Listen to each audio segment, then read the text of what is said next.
स्वागत है आप सबका आपके अपने YouTube चैनल स्मार्ट स्टडी 2.0 में।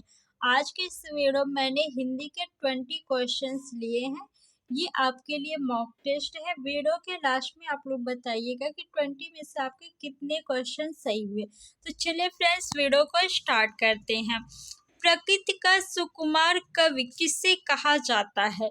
जयशंकर प्रसाद, सुमित्रा नंदन पंत, महादेवी वर्मा या सूर्यकांत त्रिपाठी निराला जी को? बताइए किसे प्रकृति का सुकुमार कवि कहते हैं? जयशंकर प्रसाद जी की कुछ प्रमुख रचनाएं जो आपसे एग्जाम में पूछी जाती है। आशु किसकी रचना है? जयशंकर प्रसाद जी की है। लहर किसकी रचना है? तो जयशंकर प्रसाद जी की है। कमायनी किसकी रचना है? तो कमायनी भी जयशंकर प्रसाद जी की है और एग्जाम में काफी ज्यादा पूछा जाता है। प्रेम प्रतीक किसकी रचना है? तो वो भी जयशंकर प्रसाद जी की रचना है। सुमित्रा नंदन पंत जी को किस रचना के लिए ज्ञानपीठ पुरस्कार मिला? तो चिदम्बरा रचना के लिए। ये इनकी अंतिम रचना है। सबसे लास्ट में इन्होंने इसी यानी चिदम्बरा की रचना की और इसीलिए इन्हें ज्ञानपीठ पुरस्कार भी मिला। और सुमित्रा नंदन पंत जी को ही प्रकृति का सुकुमार कवि कहते हैं। महादेवी वर्मा को आधुनिक युग की मीरा कहते हैं और इन्हें यामा रचना के लिए ज्ञानपीठ पुरस्कार मिला।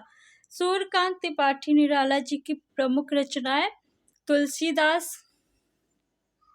तुलसीदास किसकी रचना है? निराला जी की। परिमल किसकी रचना है? तो ये भी सूर्यकांत त्रिपाठी निराला जी की रचना है। गीतिका, अनामिका, नए पत्ते, ये भी सूर्यकांत त्रिपाठी निराला जी की रचनाएं हैं। तो ऑप्शन नंबर आपका बी जो है वो सही है। क्या भूलूं क्या याद करूं किसकी आत्मकथा है? हरिवंश राय बच्चन, प्रेमचंद, नेहरू जी, रामविलास वर्मा। किसकी आत्मकथा है? बताइए। क्या भूलूं क्या याद करूं? तो क्या भूलूं क्या याद करूं ये हरिवंश राय बच्चन जी की आत्मकथा है। प्रेमचंद जी की प्रमुख रचनाएं जो एग्जाम में आपसे बहुत ज्यादा पूछी जाती है वो है सेवा सदन,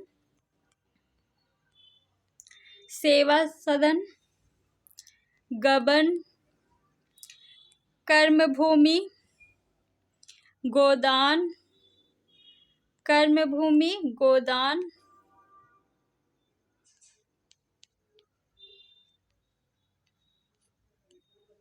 बड़े घर की बेटी, ये भी प्रेमचंद जी की रचना है।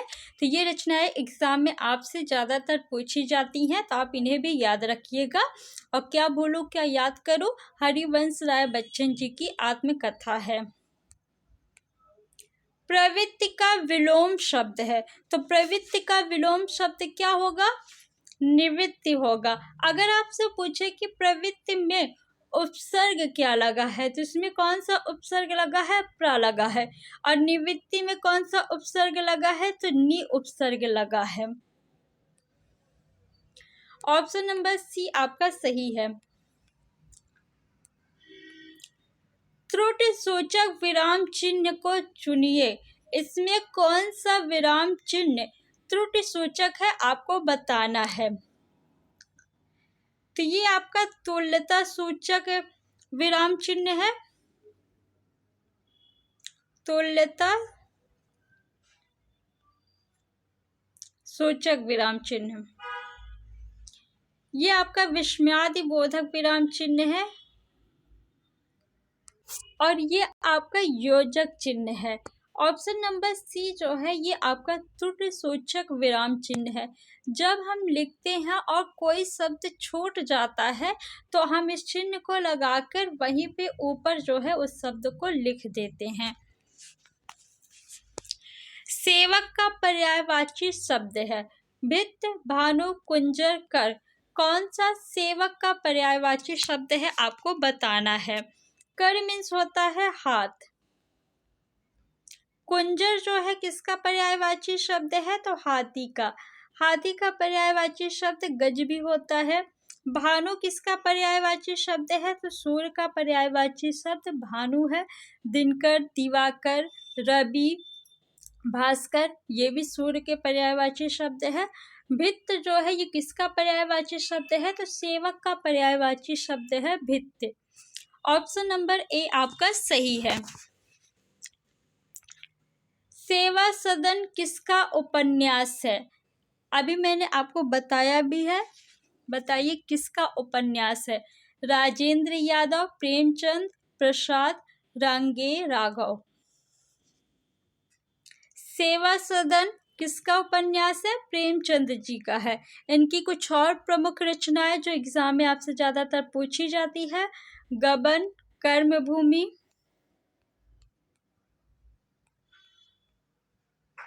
गोदान,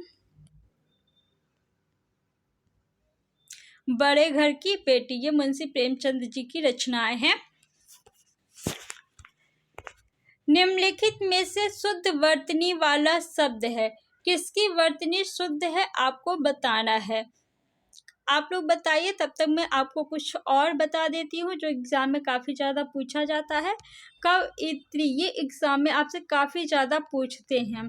तो कवयित्री, विदुषी, आशीर्वाद,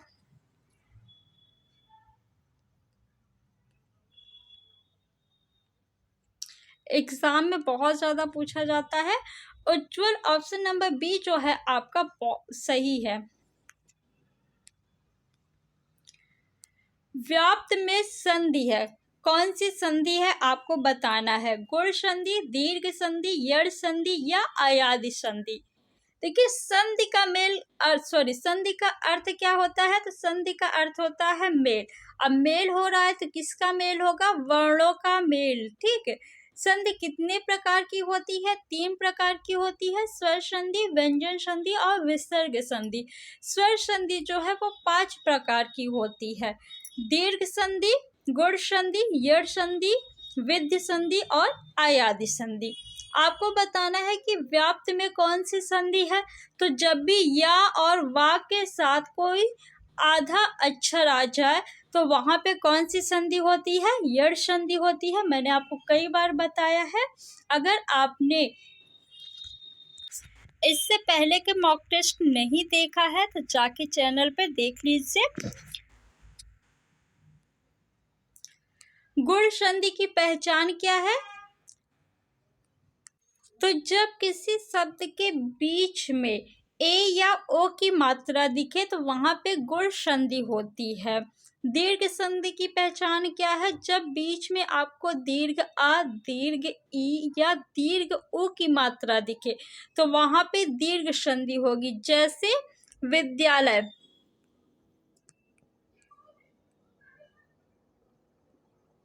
यहाँ पे देखिए दीर्घ की मात्रा है ना, तो कौन सी संधि हो गई? दीर्घ संधि।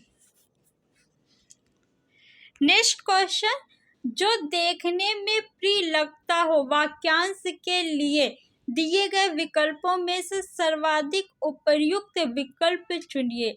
जो देखने में प्रिय लगता हो उसके लिए एक शब्द आपको बताना है। समदर्शी, प्रियदर्शी, प्रियपाल, दर्शन प्रिय। कौन सा ऑप्शन सही है?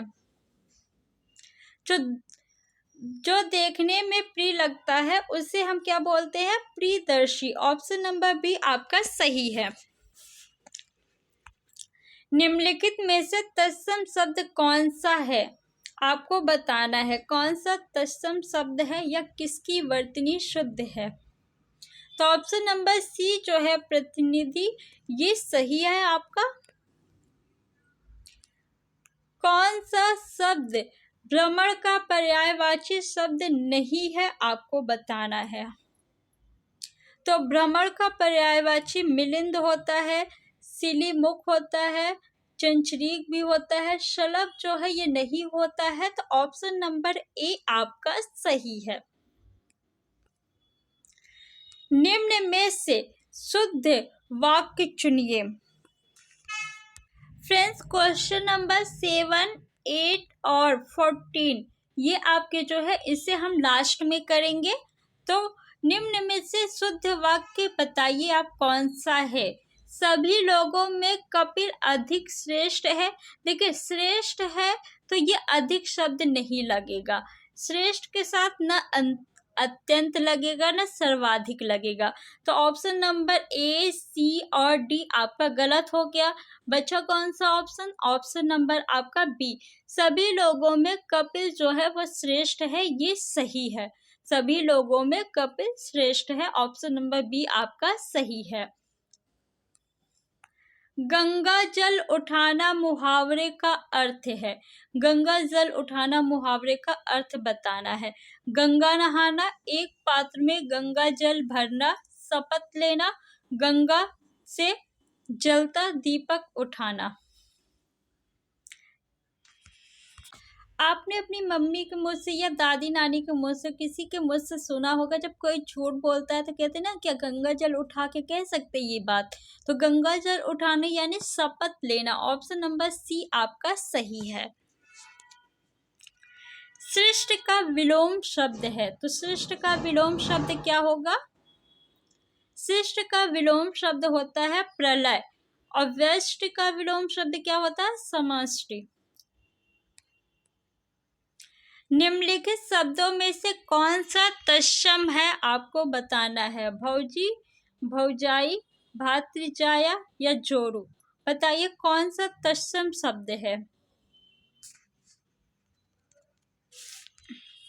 तो मैंने आपको ट्रिक बताई थी कि जिस शब्द का प्रयोग आम लोग बोलचाल की भाषा में नहीं करते या बिल्कुल ना के बराबर करते हैं, उन्हें हम तत्सम शब्द कहते हैं। तो भौजी तो लोग बोलते हैं, भौजाई भी बोलते हैं, जोड़ू भी बोलते हैं, लेकिन क्या भातृजया बोलते हैं? नहीं, बिल्कुल ना के बराबर बोलते हैं। तो ये आपका तत्सम शब्द हो जाएगा, ऑप्शन नंबर सी आपका सही है। कौन सा शब्द इंद्र का पर्यायवाची नहीं है, आपको बताना है। पुरंदर, शक्र, मधवा या गणाधिप, कौन सा शब्द इंद्र का पर्यायवाची नहीं है? तो ऑप्शन नंबर डी जो है ये इंद्र का नहीं, गणेश भगवान जी का पर्यायवाची है। किसका? गणेश जी का पर्यायवाची है। गणेश जी की और पर्यायवाची जैसे विनायक, गजानन, लंबोदर, गणपति, गौरीपुत्र। नेक्स्ट, उसने कहा कि मैं घर जाऊंगा, किस तरह का वाक्य है? उसने कहा कि मैं घर जाऊंगा, तो जिस वाक्य में कि आ जाए या क्योंकि आ जाए तो वो क्या होगा? वो आपका मिश्र वाक्य होगा। क्या होगा? मिश्र वाक्य होगा। संयुक्त वाक्य में क्या आता है? और आता है। संयुक्त वाक्य की पहचान क्या है? और आ जाए, तथा आ जाए, या आ जाए, अथवा आ जाए, किंतु आ जाए, परंतु। तो ये शब्द जिस वाक्य में दिख जाएंगे वो कौन सा वाक्य होगा? संयुक्त वाक्य होगा।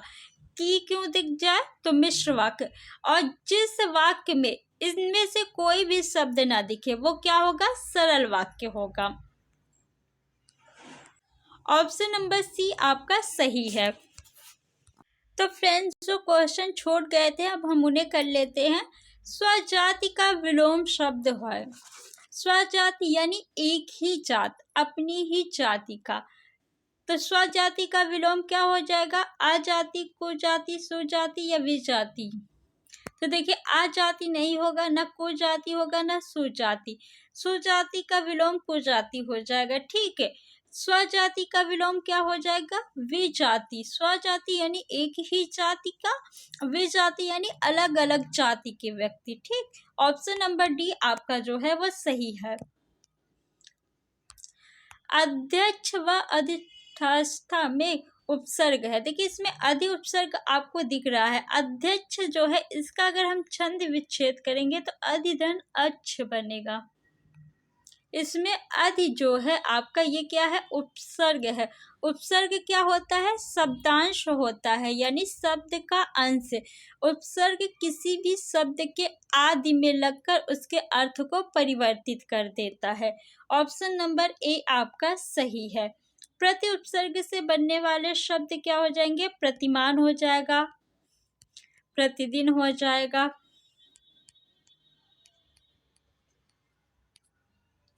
अब उपसर्ग से क्या हो जाएगा, अपमान, अपकार,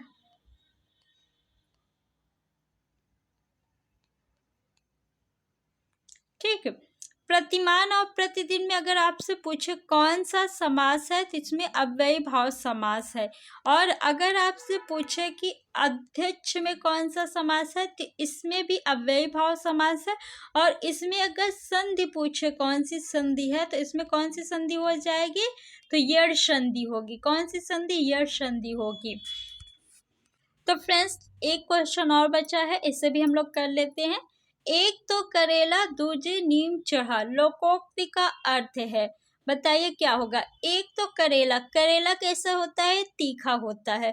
दूजे नीम चढ़ा, नीम भी कैसा होता है, वो भी कड़वा होता है, करेला भी कड़वा होता है, यानी बुरे के साथ बुरे का मेल। ऑप्शन नंबर सी आपका सही है।